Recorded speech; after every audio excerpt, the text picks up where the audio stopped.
araw po sa inyong lahat. Ngayon po ay January 18, 2024, Webes ng ikalawang linggo sa karaniwang panahon.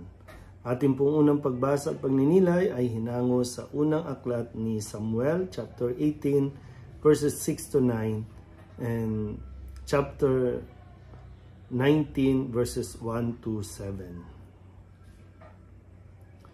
Noong mga araw na iyon, matapos mapatay ni David si Goliath, nagbalik na si Haring Saul at ang kanyang mga tauhan. Sa bawat bayang madaanan nila, sinasalubong sila ng mga kababaihan na umaawit at sumasayaw sa saliw ng mga pandereta at alpa. Ganito ang kanilang awit. Libo-libo ang pinatay ni Saul. Ang kay David naman ay 10,000. Nagalit si Saul at naisaloob niya, kung sinasabi nilang 10,000 ang pinatay ni David at ako'y libo-libo lang, kulang na lamang ay siya ang kilalanin nilang hari. At mula noon, naging mainit na ang mata niya kay David. Minsan nasabi ni Saul kay Jonathan at sa kanyang mga tauhan ang balak niyang pagpatay kay David. Mahal ni Jonathan si David, kaya sinabi niya rito ang balak ng kanyang ama. At ang sabi niya, binabalak kang patayin ang aking ama. Bukas ng umaga, magtago ka sa isang lugar. Yayayain ko naman ang aking ama sa may pinagtataguan mo at kakausapin ko tungkol sa iyo. Pagkatapos namin mag-usap, sasabihin ko agad sa iyo ang anumang sasabihin niya. Kinausap nga ni Jonathan ang kanyang ama tungkol kay David. Ama, bakit ibig ninyong patayin si David, gayong wala namang ginagawang masama sa inyo? Hindi ba't pinakikinabangan ninyo siyang mabuti? Ipinain niya ang kanyang buhay nang harapin niya si Goliath, at niloob naman ng Panginoon na magtagumpay siya para sa Israel. Alam ninyo ito at inyo pang ipinagdiwang. Bakit ninyo siya papatayin, gayong wala siyang kasalanan? Dahil dito nagbago ng isip si Saul.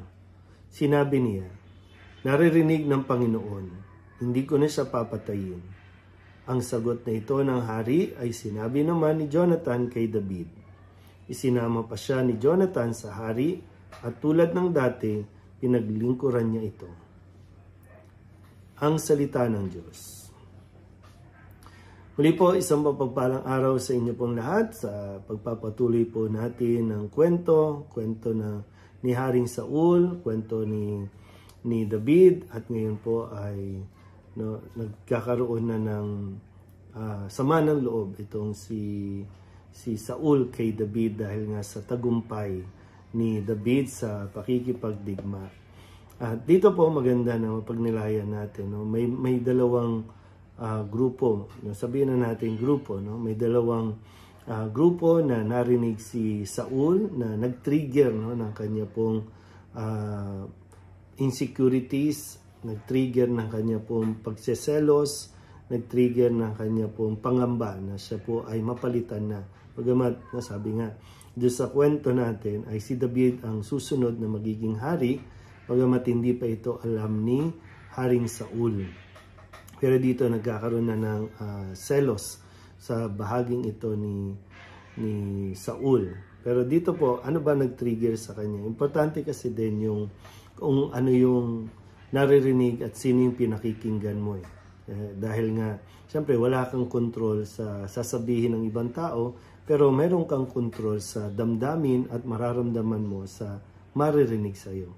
Yung unang grupo ay sabi dito, no, may mga tao na sumalubong kay Haring Saul, sumasayaw pa sila, umaawit, pero yung mga salita, no, sabi nga ay pagkukumpara kay Saul at kay David. Sabi dito si Saul, libo-libo ang pinatay, samantalang si David 10,000.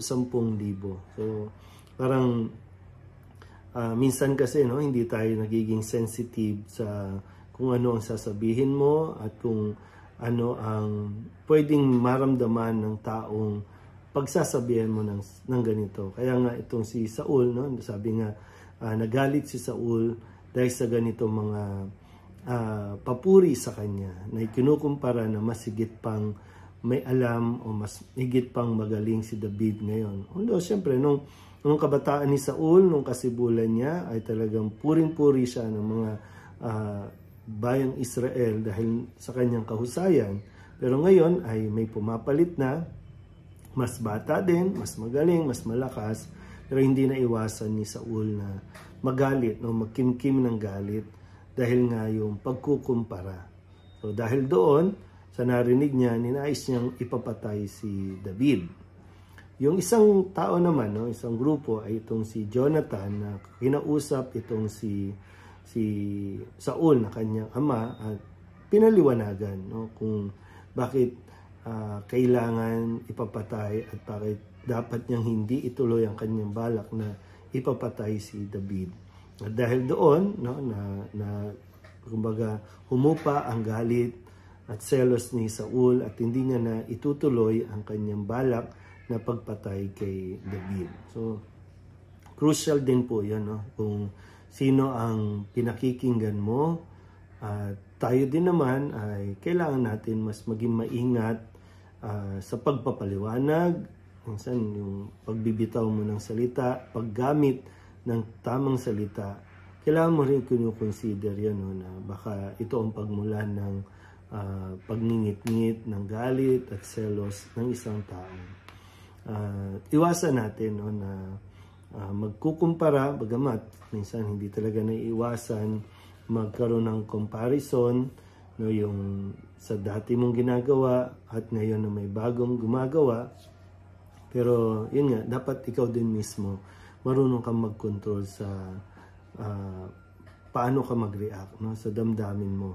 Na kailangan mas lawakan mo ang iyong pangunawa, lawakan mo ang iyong pag-iisip, at mas pakinggan mo ang mga taong makakapagpaliwanag sa iyo, makakapagturo ng kung ano ang dapat mong gawin at kung ano ang dapat mong maging reaksyon sa mga sitwasyon. Muli po, isang mapagpalang araw sa inyong lahat.